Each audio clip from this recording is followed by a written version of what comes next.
Bienvenidos nuevamente a diplomadosonline.com. A su curso de minería de datos, hoy veremos máquinas de vectores de soporte. Ya estudiamos un primer modelo, un primer algoritmo para construir un modelo que es el de vecinos más cercanos. Hoy vamos a ver uno un poquito más profundo, un poquito más matemático, pero no vamos a profundizar en los aspectos matemáticos del modelo, sino más bien en su funcionamiento, en la lógica que tiene y cómo poder aplicarlo.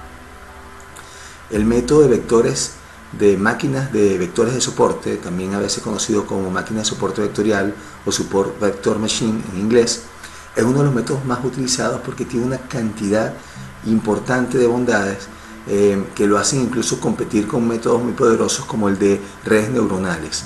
De hecho, funciona bastante bien en la gran mayoría de los casos en los cuales se pudiera aplicar las redes neuronales. Vamos entonces a entrar en materia.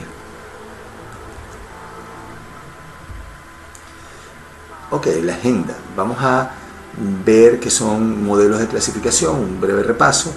¿Qué son datos o observaciones linealmente separables? Es un concepto fundamental en cualquier método de clasificación. Es muy importante entender lo que esto significa porque determina el rumbo a tomar en la aplicación de muchos métodos predictivos. Vamos a hablar del espacio de características, las máquinas de vectores de soporte o SVM, Support Vector Machine por sus siglas en inglés. Veremos que hay varios tipos de máquinas de vectores de soporte. Vamos a ver cómo se aplica una clasificación utilizando las máquinas de soporte vectorial o Support Vector Machine. Veremos un poco sobre el procesamiento de los datos, la selección del kernel. El kernel es un elemento muy importante dentro de este modelo porque es, digamos, que el truco matemático que se consiguió para poder escalar la capacidad de este tipo de algoritmos para resolver problemas incluso en donde los datos tienen comportamientos o relaciones entre ellos no lineales. Y por último veremos un ejemplo de SVM con R. Muy bien, este modelo fue presentado en el 92 por Vatnik y Chervonenkis. Estos son dos científicos rusos que llegaron a Estados Unidos en la década de los 80 y al llegar se dieron cuenta que uno de los modelos que venían utilizando desde los años 70 para el tema de la construcción de métodos predictivos no se conocía en Occidente. Entonces publicaron este artículo. Esto fue una revolución, digamos, en el mundo de la minería de datos y del análisis de datos, porque es una técnica mucho más matemática, mucho menos empírica, que permite resolver el problema de clasificación, pero no tan heurístico, como les digo. Es decir, tiene un enfoque mucho más matemático, más preciso que el de las redes neuronales, y resulta que funciona muy bien para la gran mayoría de los casos en los donde se aplicaba hasta entonces las redes neuronales. No fue hasta hace algunos años cuando el tema de las redes neuronales volvió a resurgir, producto de algunos modelos mucho más poderosos, pero que, digamos, no veremos en este curso, son un poco más avanzados. Existe, es una técnica para la clasificación. Hay un aprendizaje, hay un algoritmo de aprendizaje. Es más fácil que usar que las redes neuronales. Esto es bien importante porque es mucho menos paramétrico, hay muchas menos decisiones que tomar como analista para construir un modelo utilizando SVM. Trabaja en un espacio de características inducido por un kernel. Esto ya vamos a ver lo que significa, lo veremos durante la clase. El kernel realiza la separación y el traslado de las muestras al espacio de características, utilizando un producto escalar genérico. Digamos que también vamos a ver lo que esto significa. Es la manera en que podemos aplicar el método de máquinas de vectores de soporte para realizar la clasificación, en la cual tenemos no dos, sino muchas más categorías que ubicar o que identificar. Lo que se hace es que este método, digamos que de manera básica, basal, se puede realizar clasificaciones binarias. Sin embargo, combinándolo de la manera adecuada a través de un producto escalar genérico, podemos entonces extender su funcionalidad a la clasificación multicategórica, donde tenemos más de dos categorías en un mismo problema. Muy bien, ¿qué son los datos linealmente separables? Básicamente, Cuando tenemos conjuntos de datos, por ejemplo, en donde los elementos están clasificados en dos categorías, negro, blanco, 1, 0, bueno, malo, etcétera, etcétera, digamos que tenemos un conjunto de puntos, algunos negros, algunos blancos, y queremos poder clasificarlos. El método de la separabilidad lo que nos dice, y en esto se basan algunas técnicas estadísticas tradicionales como el análisis discriminante lineal, se basa en identificar una función, una relación lineal o una línea recta, un hiperplano que separe los dos conjuntos a través de una función lineal. En este ejemplo podemos observar que tenemos un conjunto de puntos negros, un conjunto de puntos blancos, y perfectamente podemos separar los dos conjuntos a través de una recta. Cuando esto es posible, decimos que este conjunto de datos es linealmente separable. Evidentemente, es el mejor de los casos. Cuando esto se puede hacer, técnicas mucho más simples desde el punto de vista matemático, como el análisis discriminante lineal, funcionan perfectamente para clasificar los datos. Si uno ubica cuál es la función que separa de manera perfecta los datos, basta con evaluar cualquier punto sobre la función y veremos que estos puntos están por encima y estos puntos están por debajo de la función, de manera que es muy simple, evaluando el x dentro de la función, poder saber si el valor es mayor o menor a la línea recta. Entonces, eso es una manera de clasificar, pero necesitamos que los datos tengan esa propiedad, tengan esa característica, de por sí ellos sean linealmente separables. Como ustedes ya deben estar imaginando, muchísimos casos reales no lo son. ¿Qué significa cuando los datos no son linealmente separables? Aquí tenemos un ejemplo. Fíjense cómo es imposible construir una línea recta que separe de manera perfecta los datos. Cualquier línea recta que queramos aplicar va a equivocarse, va a tener algunos puntos negros del lado de los blancos o algunos puntos blancos del lado de los negros. Entonces, cuando tenemos situaciones como esta, decimos que los datos no son linealmente separables.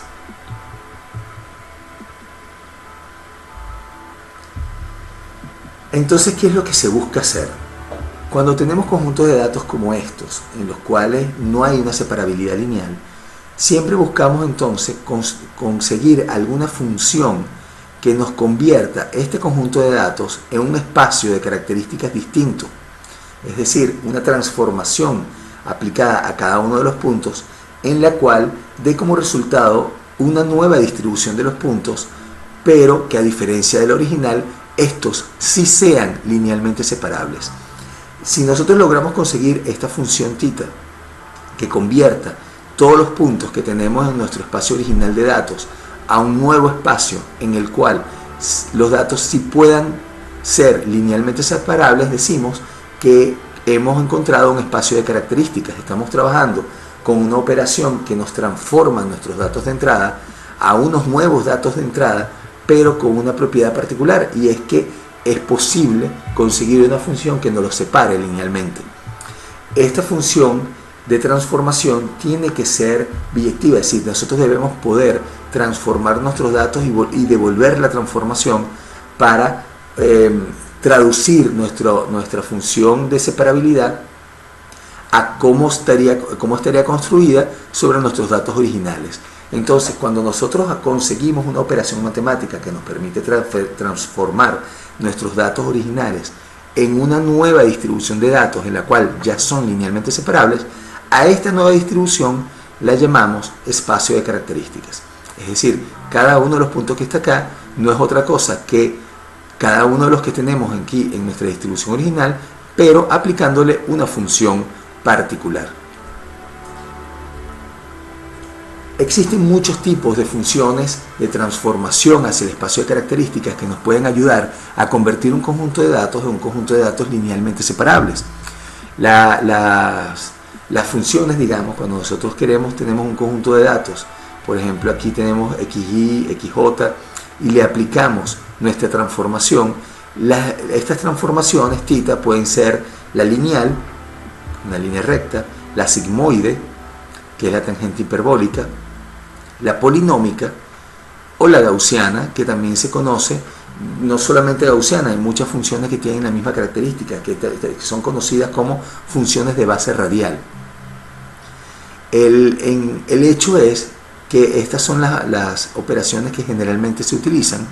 La lineal simplemente nos escala los datos, nos los estira.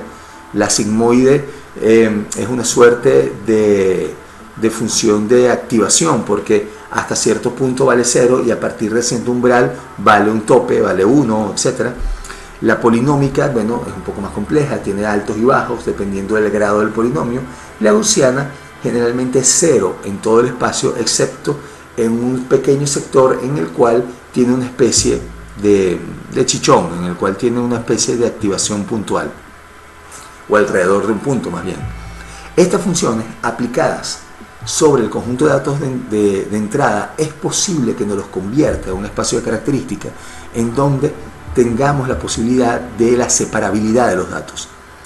Muy bien, esto no lo hacemos nosotros, esto lo hace el propio algoritmo, pero internamente el algoritmo escoge, o nosotros le indicamos qué tipo de kernel utilizar, él transforma los datos de entrada y aplica un algoritmo de entrenamiento. Entonces, al hacer eso, él puede que consiga de manera más fácil, de manera más rápida, la función que nos permita clasificar, lo que llamamos la función discriminante. En la estadística tradicional es una función que nos separa los datos de una clase con los datos de la otra clase, y entonces es la que nos permite identificar o clasificar un nuevo individuo. Si un nuevo individuo cae en el área de los puntos negros, por ejemplo, se clasifica como negro. Si cae en el área de los puntos blancos, se clasifica como blanco. No se preocupen, porque digamos que esta matemática no nos va a afectar. Básicamente tener una idea de cómo funcionan los kernels, qué es lo que hace cada uno, y en el fondo, en la práctica, lo que se hace es probar con cada uno de ellos a ver con cuál kernel el algoritmo nos da un mejor resultado. Si queremos poder comprobar o comparar los resultados de diferentes algoritmos, recordemos que tenemos a la mano la matriz de confusión.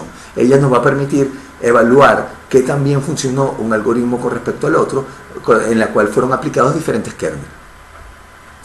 ¿Cómo funciona, digamos, el método de vectores de soporte? Fundamentalmente, yo tengo, por ejemplo, acá un conjunto de puntos blancos, tengo acá un conjunto de puntos negros, y él trata de encontrar una línea recta que los separe de la mejor forma posible. No siempre es posible.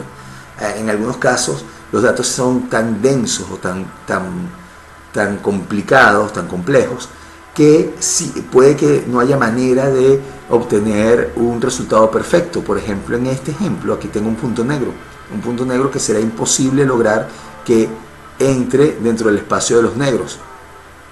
Igualmente aquí tengo un punto blanco, que también representa un problema, pero el método es lo suficientemente inteligente como para tratar de lograr aquella línea recta que separa de la mejor forma posible los datos, pero soportando umbrales de error.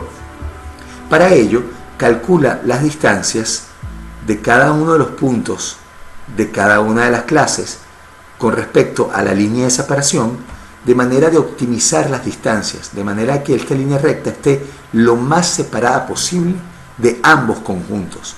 Esto nos va a permitir una propiedad muy interesante, muy importante dentro de los métodos predictivos, que es la robustez.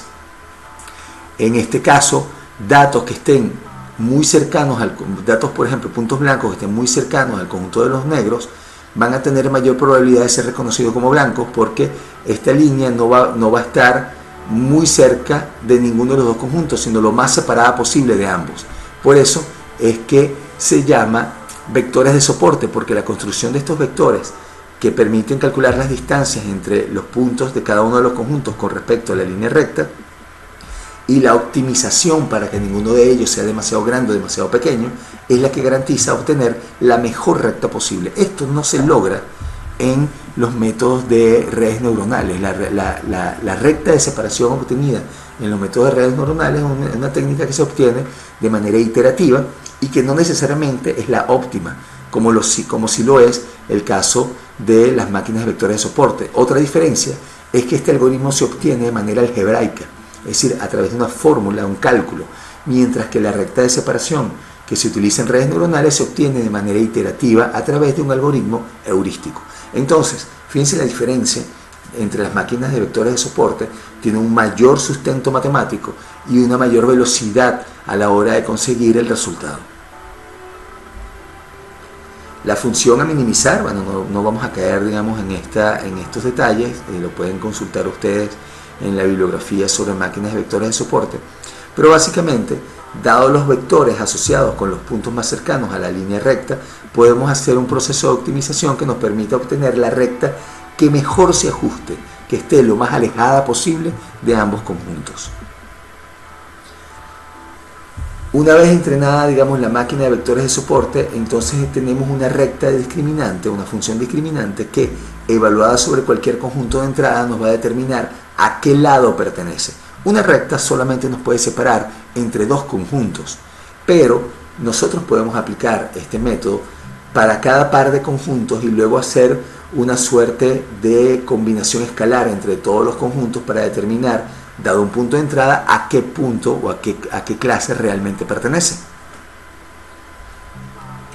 El procedimiento, cuando tenemos nuestro conjunto de entrada, primero es convertir cada uno de los puntos a través de una función kernel que nos va a transformar los datos de entrada en un espacio de características, y luego le pasamos esos nuevos puntos a nuestra función discriminante, que es la que nos va a clasificar finalmente. Entonces el procedimiento de clasificación internamente ya involucra el uso de una función kernel, de manera que nosotros no tenemos que preocuparnos por alterar o modificar la data de entrada. Muy bien, hay varios tipos de máquinas de vectores de soporte. Ellas básicamente permiten el control sobre el número de vectores de soporte y los errores de entrenamiento que se pueden soportar o que se pueden aceptar. En general, podemos utilizar algunas de ellas para clasificación y otras para regresión, pero fundamentalmente el algoritmo es similar, es el mismo. Podemos realizar la clasificación multiclase, es decir, ya cuando no es binaria, donde no tenemos dos resultados, sino podemos tener más de dos. Entonces los algoritmos utilizados son de muchos tipos, pero básicamente el algoritmo internamente escogerá el mejor. Podemos utilizar uno contra el resto, es decir, calcular la clasificación binaria de cada una de las clases contra todas las demás para determinar cuál es más fuerte. Se pueden entrenar K clasificadores. Se predice la clase para todos los clasificadores. La clase asignada es aquella con la que se consiguió mayor margen de separación. Puede ser uno contra uno, se construyen K por K-1 entre dos clasificadores, es decir, las combinaciones de K en 2.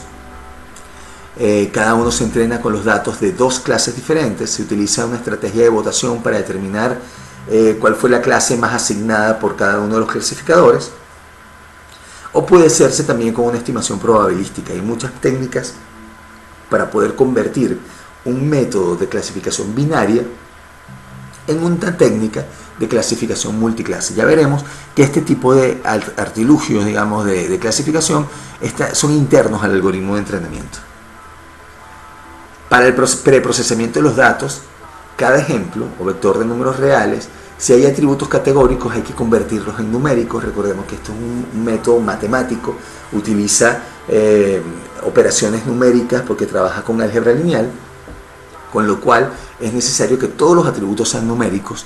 Por ejemplo, un atributo de 3 categorías posibles, rojo, verde, azul, se pudiera presentar como su codificación binaria, 0001, 010, 100, de forma de convertir ese atributo categórico en atributos numéricos. Si el número de categorías del atributo no es muy grande, esta codificación puede ser más estable que usando un único número para cada uno. También podemos escalar los datos antes de aplicar el Support Vector Machine. Eso se refiere a tratar de que todos los atributos no estén más o menos en los mismos rangos. Una manera de hacerlo puede ser escalando, otra manera de hacerlo pudiera ser estandarizando los datos si su comportamiento es normal. ¿Cuáles son las ventajas? Evitar que los atributos tengan rangos grandes, dominen sobre los que tengan rangos más pequeños, y evitar dificultades numéricas durante el cálculo. También se puede escalar linealmente cada atributo en el rango de -1 a 1 o de 0 a 1. También se puede utilizar el mismo método de escalado para datos de entrenamiento. Hay que utilizar el mismo técnica de escalado para los datos de entrenamiento como para los datos de prueba, evidentemente, porque debemos presentar los datos de prueba para evaluar el modelo con las mismas características de los datos con las que fue entrenado el modelo. Ok, ¿en qué orden probamos los diferentes kernels? Bueno, la recomendación es utilizar siempre las funciones de base radial como primera elección. Este kernel hace corresponder a un modo no lineal ejemplos en un espacio de dimensión mayor.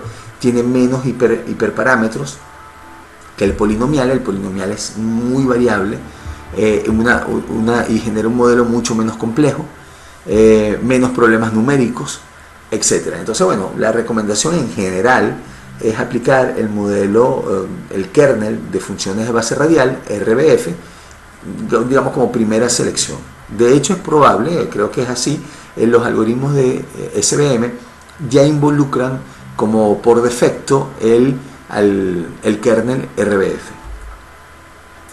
Ok, ahora veamos este problema. Tenemos un conjunto de datos. Voy a tratar de acercarlo un poco a ver si es posible.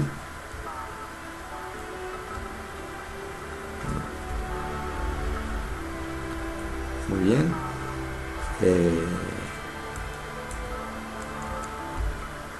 Bueno. Veamos. Tenemos aquí un conjunto de datos donde tengo puntos rojos acá y puntos verdes acá. Observen que los puntos están más o menos distribuidos en 4 grandes grupos que hacen esquina dentro del recuadro. El problema está en que están haciendo esquina y se contraponen, es decir, tenemos rojos aquí y verdes acá. No hay forma de que podamos conseguir una línea recta que separe el espacio y que nos permita obtener una separabilidad lineal. Si yo no voy a poder conseguir una línea recta que me separe los rojos de los verdes. Entonces, aquí tenemos un problema en el cual la data es no linealmente separable. Un algoritmo como por ejemplo un clasificador de un análisis discriminante como los que se utilizan en la estadística tradicional no pudiera resolver este problema, no podría resolver este problema. Ok, aplicando una máquina de vectores de soporte con un kernel lineal obtenemos este resultado. Él nos separa este conjunto de datos del resto, pero de todos estos que están acá quedan en el sector equivocado. Muy bien. Aplicando un kernel de base radial obtenemos este resultado. Observen cómo logramos obtener todos los puntos que originalmente eran rojos acá y todos los puntos que originalmente eran verdes acá, separándonos el espacio en 2 conjuntos y clasificando con un pequeño error. Fíjense que algunos puntos quedan negros, quedan por acá, otros rojos quedan por adentro, pero en general la mayoría de los puntos, la mayoría del espacio corresponde con lo que debería corresponder. Es decir, tenemos acá datos que pertenecen a la misma clase y tenemos fuera datos que pertenecen a la misma clase. De manera que aplicar un algoritmo de clasificación en este caso daría un error relativamente bien pequeño. Vamos a ver cómo entonces aplicamos las máquinas de vectores de soporte en R. La implementación del algoritmo SVM se encuentra en el paquete E1071. Este paquete tiene un nombre muy extraño porque corresponde al código de la asignatura de estadística en una universidad alemana, ahorita no recuerdo el nombre. Entonces todos los algoritmos desarrollados por el grupo docente en esa universidad asociados con el tema de predictivo y estadístico están en ese mismo paquete. Sin embargo, es un paquete muy utilizado, altamente probado, en donde los algoritmos implementados tienen una eficiencia muy alta, muy buena, y que se utiliza incluso en ambientes de producción. Se utiliza la función dentro del paquete E1071 llamada SVM, que es de Support Vector Machine. Para poder predecir, para poder aplicar el modelo, utilizaremos la función predict. La función SVM la utilizamos para crear el modelo, la función predict la utilizamos para evaluar el modelo. Y vamos a trabajar sobre el mismo conjunto de datos iris que ya conocemos. Emplearemos un enfoque de conjuntos de entrenamiento y de prueba, es decir, vamos a dividir nuestra data en conjuntos de entrenamiento y de prueba. Y vamos a aplicar el modelo con el kernel de funciones de base radial. Entre los parámetros debemos pasarle que el kernel es radial. Entonces veamos el ejemplo. levantamos la librería E1071, cargamos la data iris, inicializamos la semilla para poder seleccionar al azar los conjuntos de datos de entrenamiento y de prueba y aplicamos el sample sobre los datos entre 1 y el número de filas del conjunto de datos iris y vamos a utilizar del número de filas el 70% para entrenar. Por tanto, el 30% será utilizado para evaluar. Entonces el conjunto de datos de entrenamiento va a ser todo lo que esté dentro de la data frame iris, pero aquellas filas que coincidan con los índices dentro de este 70%, es decir, los índices que van a ser utilizados para entrenamiento. Aquello que no esté dentro de estos índices será utilizado para testing. Entonces tenemos dos conjuntos de entrenamiento y de pruebas. Luego el modelo lo construimos con la función SVM, a la cual le pasamos la fórmula especies en función de todas las demás variables, y utilizamos como datos iris.entrenamiento, que es el vector que acabamos de construir acá. Adicionalmente le pasamos el kernel igual a radial. El resultado va a ser un vector que vamos a obtener a través de la función predict, a la cual le pasamos el modelo y la data de testing o la data de pruebas. Luego, con la tabla de resultados y la tabla de datos reales, los datos reales debía haberlos puesto de primero, obtengo la matriz de confusión. En este caso no nos interesa haber cometido este error, porque lo que nos interesa fundamentalmente los elementos de la diagonal. La sumatoria de los elementos de la diagonal entre la sumatoria de toda la matriz de confusión multiplicada por 100 nos va a dar el porcentaje de aciertos. En este caso fue un 93.3333. Este es el 93.3% de éxito obtenido por este modelo en nuestro caso del tutorial de máquinas de soporte vectorial. Este es el tutorial. Fíjense que el procedimiento es equivalente al que utilizamos en el método de vecinos más cercanos, pero ahora utilizando el modelo SVM para la clasificación.